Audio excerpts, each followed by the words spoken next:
Hello students, कैसे बेटा आप सब लोग।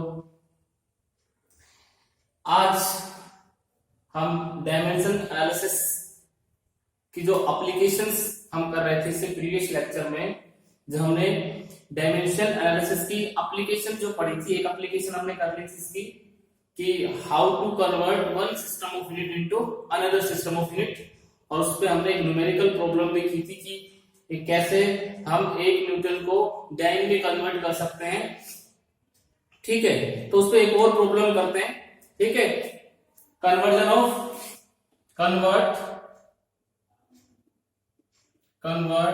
वन जूल इनटू अर्ग। जूल को हमें किस में कन्वर्ट करना बेटा? अर्ग में कन्वर्ट करना।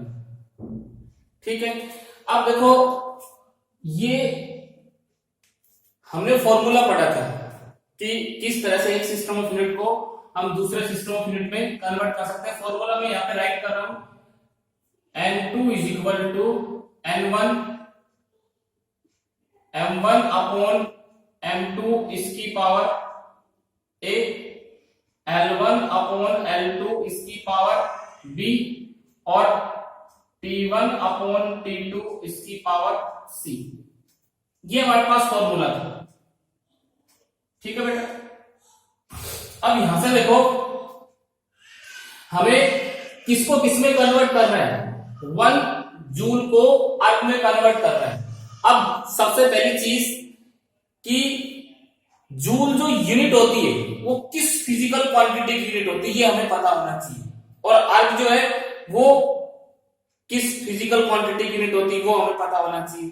तो जाहिर सी बात है जूल और अर्ग दोनों ही एक ही फिजिकल क्वांटिटी की यूनिट मिलेगी हमें यहाँ पे, और ये फिजिकल क्वांटिटी जो होती है वो होती है एनर्जी। क्या होती है? एनर्जी। तो सबसे पहले लिखेंगे हमारे पास फिजिकल क्वांटिटी है। फिजिकल क्वांटिटी क्या है? एनर्जी। तो सबसे पहले हम किसको फाइंड आउट करेंगे?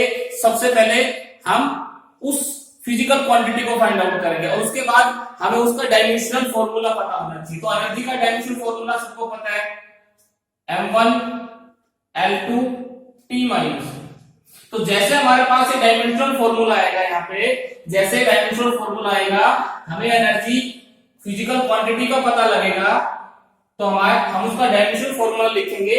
उस डायमेंशनल फॉर्मूले को जो हमारा फॉर्मूला है conversion of one system of unit into another system of unit, उससे कंपेयर करेंगे और जो डायमेंशंस हैं A, B और C की वैल्यूज फाइंड आउट करेंगे। तो यहाँ पे देखो A कितना आ जाएगा? A इज इक्वल टू, यहाँ पे M के साथ कंपेयर करो, यहाँ डायमेंशन 1 है, यहाँ पे डायमेंशन A, तो A is equal to 1, B is equal to 2 and C is equal to हमारे पास -2। ठीक है, पहली चीज, पहली प्रॉब्लम सॉर्ट आउट। दूसरा हमें N1 की वैल्यू चाहिए। N1 तो यहाँ देखो कितने को कन्वर्ट करना है? 1 जूल। ये देख हमने पहले विषय में लिखा 1 जूल को कन्वर्ट करना है, तो N1 कितना? N1 is equal to 1। ठीक है, ये दो चीजें आ गई हमारे पास। अब देखो हमें ये भी पता होना चाहिए कि जूल जो होती है वो एसआई सिस्टम में यूनिट होती है एनर्जी की, और अर्ग जो होती है वो सीजीएस सिस्टम में यूनिट होती है। यानी कि हमें एक सिस्टम एसआई सिस्टम को सीजीएस सिस्टम में कन्वर्ट करना है। देखो यहाँ पे, तो यहाँ पे देखो इधर हम लिख लेते हैं एसआई सिस्टम और इधर सीजीएस सिस्टम। पता है ना, एक एसआई सिस्टम होता है, एक सीजीएस सिस्टम होता है, एक एफपीएस सिस्टम होता है, एक एमटीएस सिस्टम होता है। ये हमने ऑलरेडी पढ़ चुके हैं। अगर ये नहीं पता है तो बेटा इससे पहले वाला जो वीडियो को आप देखेंगे। तो यहाँ पे देखो एसआई सिस्टम में मास की यूनिट होती है किलोग्राम। किलोग्राम लेंथ, इस सिस्टम में लेंथ मीटर में मापते हैं, मीटर, और टाइम T1 ये सेकंड में। ठीक है, यहां पे सीजीएस में मास को ग्राम्स के अंदर मापते हैं, लेंथ को सेंटीमीटर के अंदर मेजर करते हैं, और टाइम को सेकंड में मेजर करते हैं। सभी को पता है। तो इसका मतलब क्या है कि हमें किसको किसमें कन्वर्ट करना है? एसआई सिस्टम को सीजीएस सिस्टम में कन्वर्ट करना है। सीधा सा क्वेश्चन क्या है हमारे पास कि एसआई सिस्टम को सीजीएस में करना है, कि जूल जो यूनिट होती है एनर्जी को एसआई सिस्टम में होती है, और अर्ग करंट जो होती है वो एनर्जी की यूनिट सीजे सिस्टम में होती है।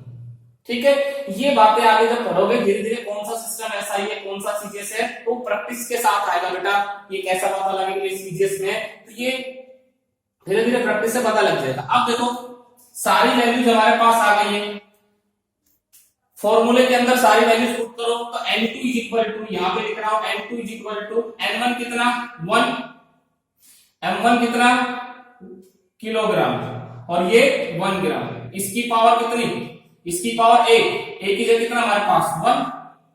इसी तरह से L1 कितना, L1 हमारे पास 1 मीटर, L2 कितना 1 सेंटीमीटर, इसकी पावर कितनी b की 2, और यहाँ पे T1 कितना 1 सेकेंड, T2 कितना 1 सेकेंड, और इसकी पावर कितनी -2। यह आ गया हमारे पास। अब यहां पे लिख रहा हूं N2 is equal to 1 kilogram को ग्राम में चेंज कर दो, इसको किलोग्राम को ग्राम में चेंज कर दो। तो 1 किलोग्राम में कितने 1000 ग्राम होते हैं, और नीचे 1 ग्राम, इसकी पावर कितनी 1। यहां पे देखो 1 मीटर को सेंटीमीटर में चेंज कर लो, 1 मीटर में 100 सेंटीमीटर होते हैं, डिवाइडेड बाय 1 सेंटीमीटर, इसकी पावर कितनी 2। यहाँ पे 1 सेकेंड को 1 सेकेंड से कैंसिल आउट, 1 की पावर कितनी बच गई -2। अब ग्राम से ग्राम कट गया, सेंटीमीटर से सेंटीमीटर कट गया, कितना है N2 इज इक्वल टू 10⁻³ लिख सकता हूं बेटा इसको, 10⁻³, 1 2 3, यहां 10⁻² और 2 की पावर 2, 10⁻², और ऊपर इसका स्क्वायर, और 1 की पावर -2 -4 कितनी भी हो 1 ही आएगी, ये बना गया हमारे पास। अब देखो कैसे लिख सकते हैं 10⁻3, इसका स्क्वायर करो पावर का, तो 10⁻4 कितना आ गया 10⁻7। तो N2 कितना है हमारा 10⁻7, और किसमें अर्ग में, तो इसका मतलब 1 जूल जो है 1 जूल किसके बराबर आ गया 10⁻7 अर्ग। ठीक है, तो इस तरह से एक सिस्टम ऑफ यूनिट को हम दूसरे सिस्टम ऑफ यूनिट में चेंज कर सकते हैं यूजिंग दिस फॉर्मूला।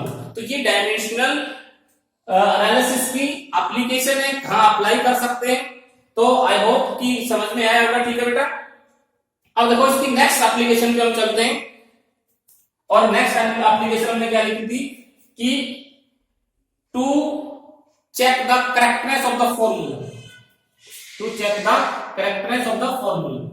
तो वो देखिए कैसे एक फॉर्मूला करेक्ट है या इनकरेक्ट है, वो हम चेक करके बता सकते हैं। तो देखो यहां पे,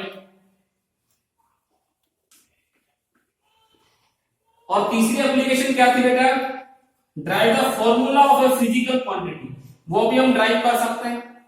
तो उससे पहले 2-3 चीजें वो हम पढ़ेंगे। दूसरी एप्लीकेशन देखो, to check the correctness of the formula, ये हम यहां पे second application, second to check the correctness of a given formula. अगर कोई भी हमें फॉर्मूला दिया गया है तो उसको डायमेंशनल एनालिसिस की हेल्प से चेक करके ये बता सकते हैं कि ये डायमेंशनली करेक्ट है या इनकरेक्ट है। तो उसके लिए हम किसका यूज करेंगे, principle of homogeneity. This depends upon principle of homogeneity.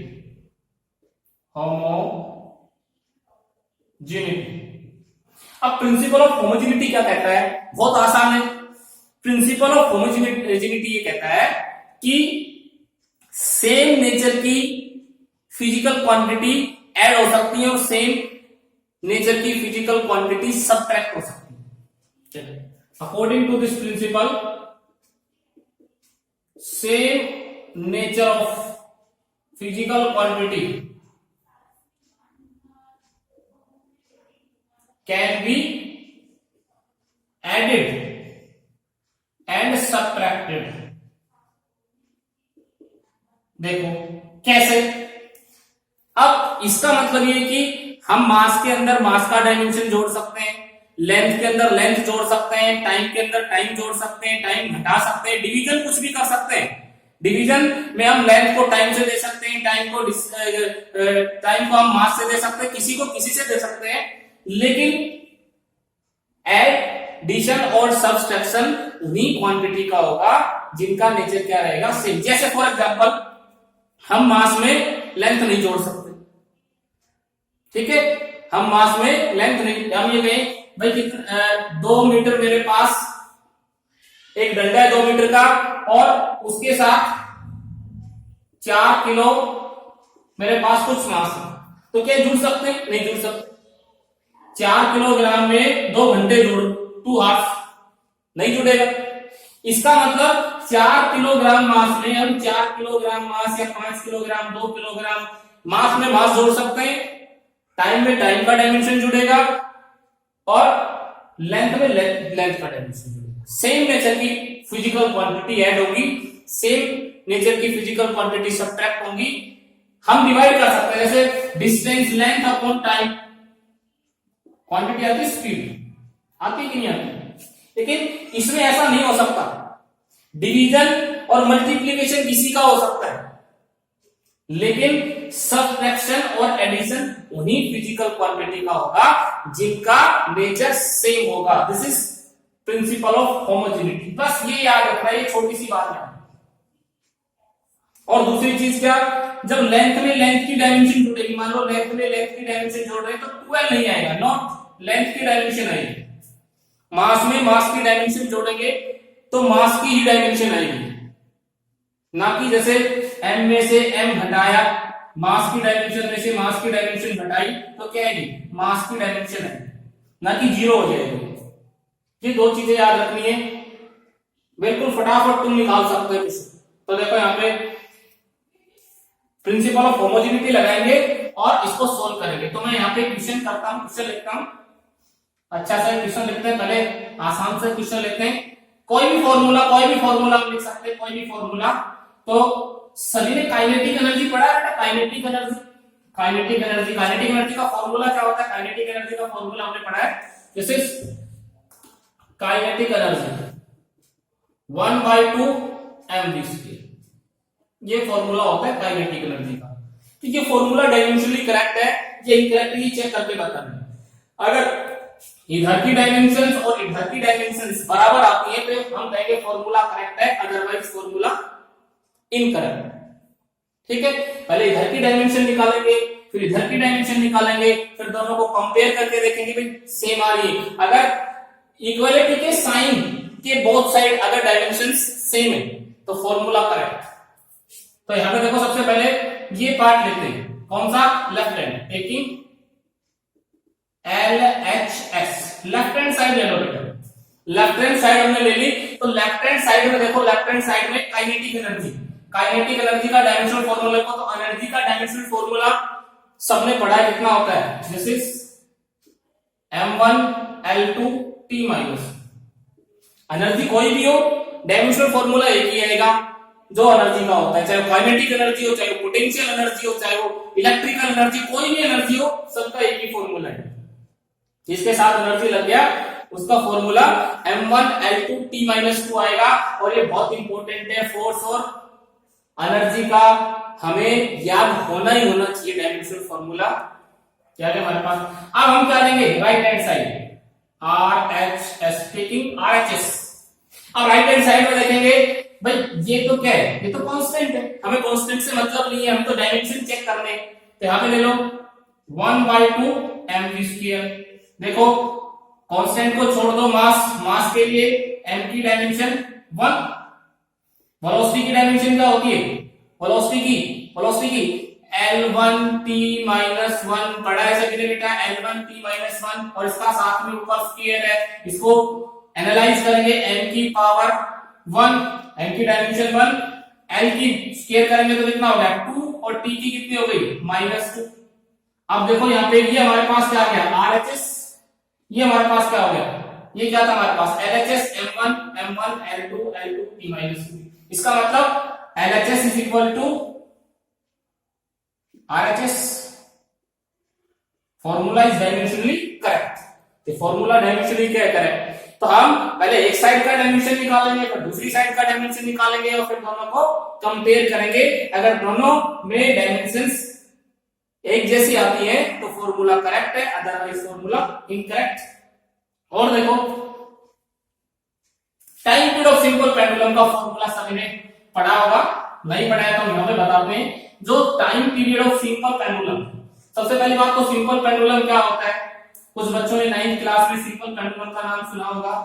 तो देखो पहले उसके बारे में थोड़ा सा डिस्कस करते हैं, पहले उसका फॉर्मूला देखते हैं, फिर हम बताएंगे सिंपल पेंडुलम होती क्या चीज है।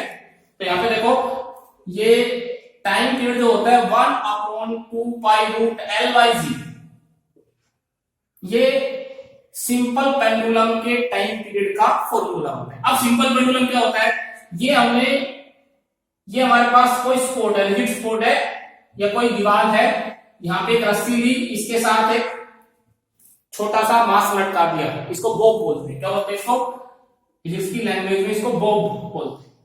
ये स्ट्रिंग होती है, स्ट्रिंग रस्सी, और ये रिजिड स्पोर्ट होता है। अब यहां से इसको एक बार डिस्टर्ब कर दो, यहां से इसको धक्का दे दो एक बार, तो ये इधर जाएगी, फिर वापिस ऐसे आएगी वापिस, और फिर यहां नहीं रुकेगी, और ये फिर ऐसे जाएगी और फिर वापिस आएगी, और ये ऐसे ऑसिलेट करना स्टार्ट कर देती है। इस तरह के मोशन को टू और फ्रो मोशन को बोलते हैं ऑसिलेशन ऑफ सिंपल पेंडुलम। तो ये यहां से यहां गई, फिर यहां आई, फिर यहां गई, फिर यहां आई, तो हम क्या कहते हैं इसका एक टाइम पीरियड कंप्लीट हो गया। और इसके टाइम पीरियड को निकालने का फॉर्मूला ये होता है T = 1/2 pi root L by g. L यहाँ पे इस लेंथ की स्ट्रिंग होती है L, ये स्ट्रिंग, और G क्या होता है, G जो होता है वो एक्सेलरेशन ड्यू टू ग्रेविटी, सबने पढ़ा है एक्सेलरेशन ड्यू टू ग्रेविटी। जिस फोर्स से अर्थ किसी ऑब्जेक्ट को अपनी तरफ खींचती है, उस ऑब्जेक्ट में जो एक्सेलरेशन होता है ग्रेविटी के कारण, दैट इज C। तो इसका फॉर्मूला ये आता है। अब हमें देख करके ये बताना है कि फॉर्मूला डायमेंशनली करेक्ट है या डायमेंशनली इनकरेक्ट है। तो यहां पे देखो हम पहले क्या लेते हैं, टेकिंग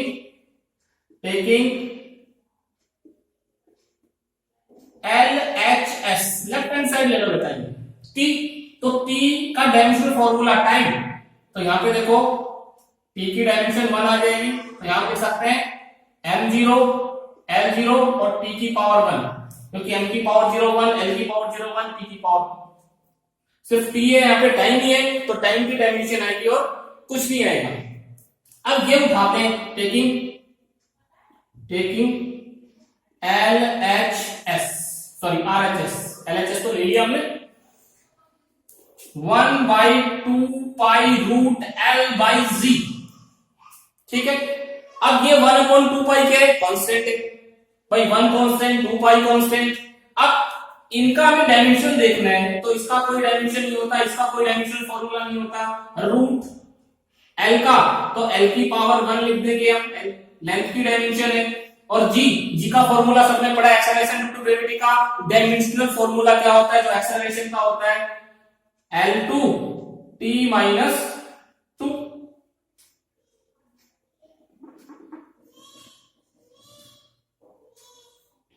L1 T माइनस, ठीक है, L1 T माइनस, G का formula G L1 T minus, ठीक है।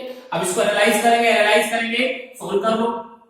अब देखो L की पावर 1 नीचे, L की पावर 1 ऊपर जाएगी तो ये कैंसिल आउट हो जाएगी, L की पावर 0 होगी, T की पावर -2 ऊपर जाएगी तो T की पावर कितनी होगी, +2।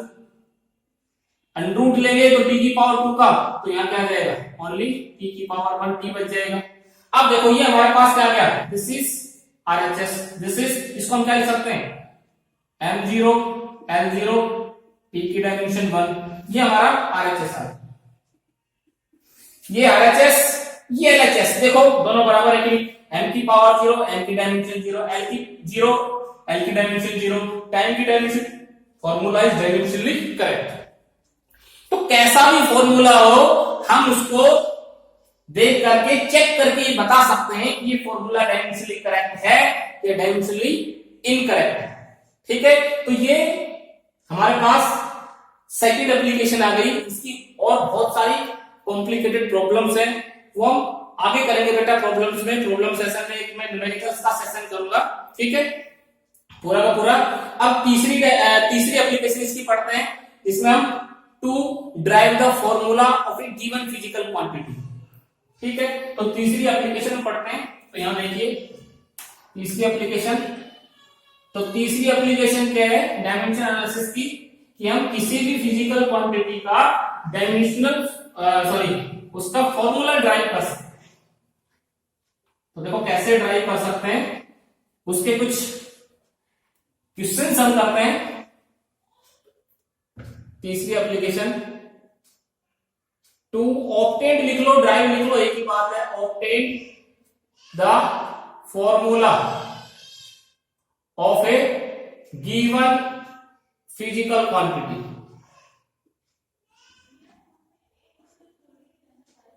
उसके लिए सबसे जरूरी चीज क्या है, उसके लिए सबसे जरूरी चीज ये है कि वो फॉर्मूला किस चीज पे डिपेंड करता है, वो चीज हमें given, provided the physical quantity on which formula depends.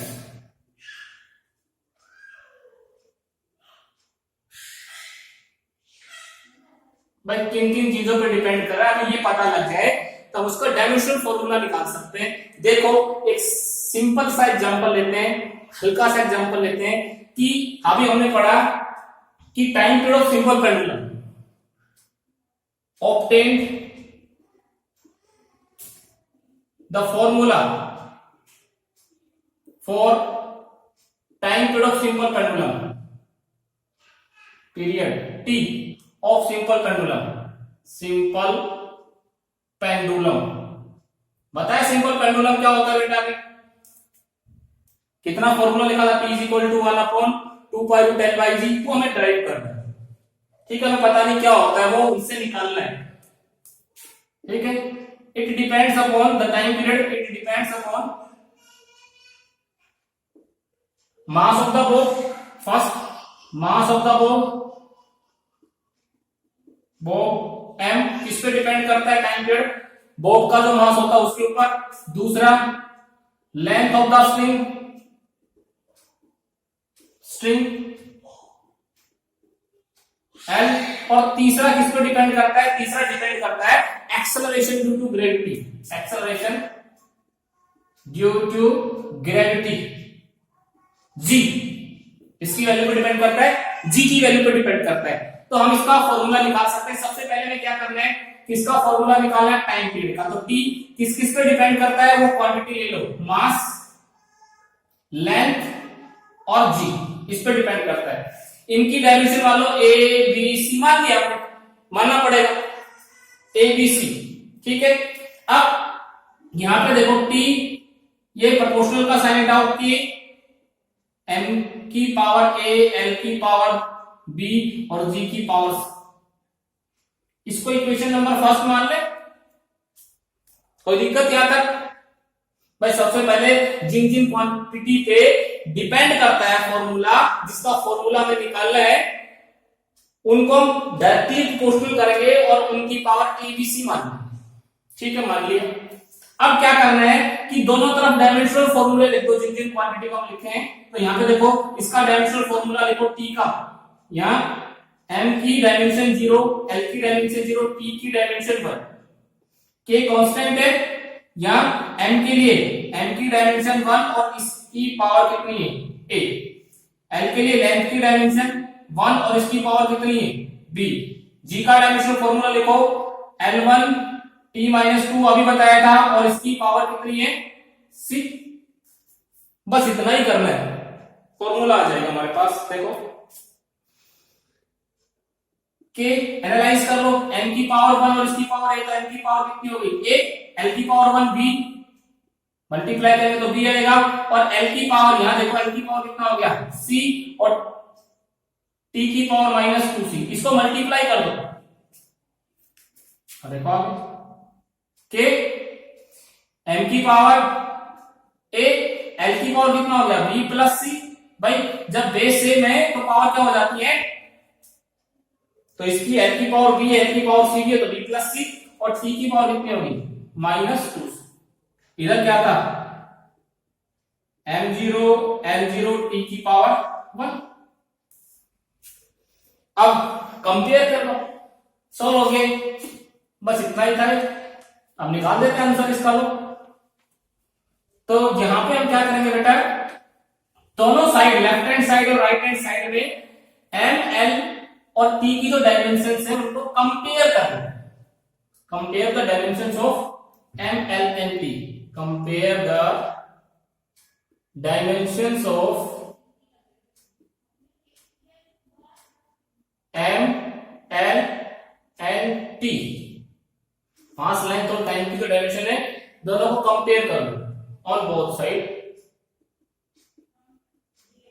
Compare कर दो। तो यहां m की पावर कितनी, 0, m की पावर कितनी, a, तो a इज इक्वल टू क्या आएगा, 0। बेटा यहां देखना है, यहां देखो इसमें m की डायमेंशन कितनी है, 0, इसमें m की डायमेंशन कितनी है, 1। तो यहां पे कंपेयर करते हैं, इज इक्वल टू 0, l की पावर यहां पे 0 और l की पावर b प्लस c, तो b plus c is equal to 0, b is equal to क्या आ गया, माइनस।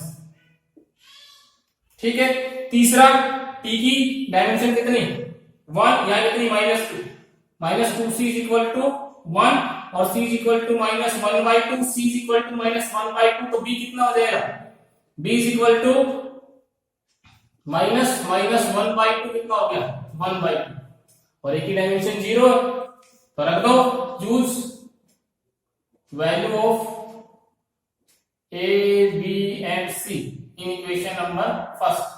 जो एबीसी हमने माने थे फर्स्ट इक्वेशन में, देखो इनकी वैल्यू वापस रख दो, तो t is equal to k, m की पावर a 0 आया, l की पावर कितना आया, b 1/2 और g की पावर -1/2, तो t is equal to k, m की पावर 0 1 हो जाएगा, और ये रूट l की पावर 1/2 कितना होता है, और g की पावर यानी कि रूट g, इसको हम क्या लिख सकते हैं, k root l by g। K constant है यहाँ पे, ये इसकी कमी होती है, इसकी भी ये हमारी इसकी डायमेंशनल एनालिसिस की डिसएडवांटेज होती है कि ये does not tells about the value of के। हमें पता है कितना आता है 1/2 पाई, तो के की वैल्यू नहीं बताएगा, कांस्टेंट की वैल्यू नहीं बताएगा, ये फॉर्मूला हमारे पास आ गया। तो ऐसे हम डायमेंशनल एनालिसिस की हेल्प से किसी भी फिजिकल क्वांटिटी का फॉर्मूला ड्राइव कर सकते हैं, अगर हमें ये पता है कि इसका फॉर्मूला किन किन क्वांटिटीज पे डिपेंड करता है। ठीक है, अब देखो इसकी डिसएडवांटेज क्या क्या है। डिसएडवांटेज देखो और फिर इसको हम खत्म करते हैं।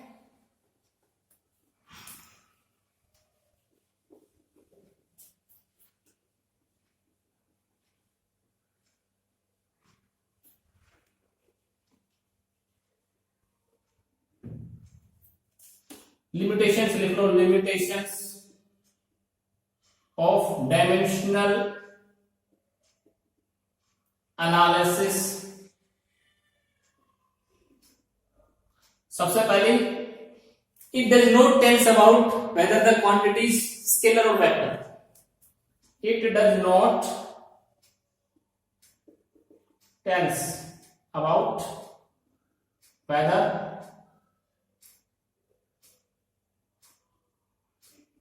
the quantity is vector or scalar। हम इसका यूज करके हम ये नहीं बता सकते कि क्वांटिटी वेक्टर क्वांटिटी है, स्केलर क्वांटिटी। आगे हम बनाएंगे वेक्टर क्वांटिटी क्या होती है, स्केलर क्वांटिटी क्या होती है। ठीक है, 9th क्लास में पढ़ा होगा, वेक्टर वो क्वांटिटी होती है जिनकी मैग्नीट्यूड और डायरेक्शन दोनों होती है, और स्केलर वो क्वांटिटी होती है जिनके पास सिर्फ मैग्नीट्यूड होता है, जैसे मास स्केलर क्वांटिटी, जैसे force vector quantity. 9th class में पढ़ा होगा थोड़ा बहुत कुछ। तो यहाँ पे एक पूरा चैप्टर है इसके ऊपर, उसमें ब्रीफली डिस्कस करेंगे। दूसरा,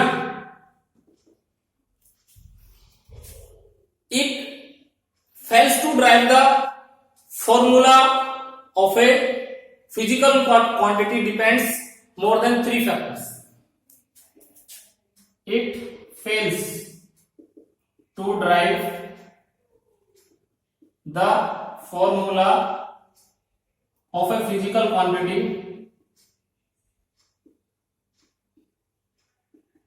depends upon more than 3 factors। हम उसी का निकाल सकते हैं जो एम एल और टी पे डिपेंड हो। इसके बाद अगर कोई हमारे पास एक और चौथा पांचवा कोई भी यूनिट आ जाती है तो हम उसका फॉर्मूला नहीं निकाल सकते, ठीक है। ऐसे रिलेशन ही निकाल सकते हैं S is equal to U T plus half F T, इसमें दो पार्ट्स आते हैं, इसमें दो पार्ट्स आते हैं, उसका डायमेंशनल फॉर्मूला नहीं निकाल सकते हैं। v square minus u square is equal to 2s, इसका ड्राइव नहीं कर सकते। और v is equal to u minus ap, इसका ड्राइव नहीं कर सकते। तो ऐसे फॉर्मूले जिनमें दो पार्ट कंसिस्ट होते हैं उसका फॉर्मूला हम डायमेंशनल एनालिसिस की हेल्प से नहीं निकाल सकते। It does not tells about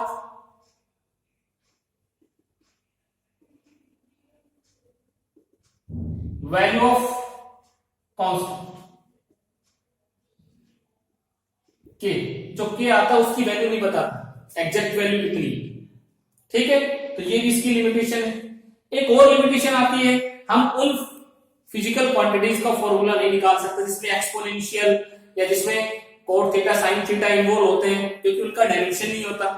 तो उन क्वांटिटीज जिन फॉर्मूलों के साथ एक्सपोनेंशियल, जिन फॉर्मूलों में एक्सपोनेंशियल फंक्शन होते हैं, कोट या साइन के फंक्शन होते हैं, ट्रिग्नोमेट्री के फंक्शन होते हैं, उनका डायमेंशनल फॉर्मूला इसके हेल्प से नहीं ड्राइव कर सकते। तो ये इसकी लिमिटेशंस है, किसकी, डायमेंशन एनालिसिस की। और ये डायमेंशन एनालिसिस का कॉन्सेप्ट हमारा कंप्लीट हो चुका है बेटा। अब एक सेशन जो एक लेक्चर और बनाएंगे इसके ऊपर, जो टोटली डिपेंड्स होगा न्यूमेरिकल्स के ऊपर, जिसमें हम अच्छी अच्छी प्रॉब्लम्स करेंगे यहाँ पे, ठीक है बेटा। Thank you.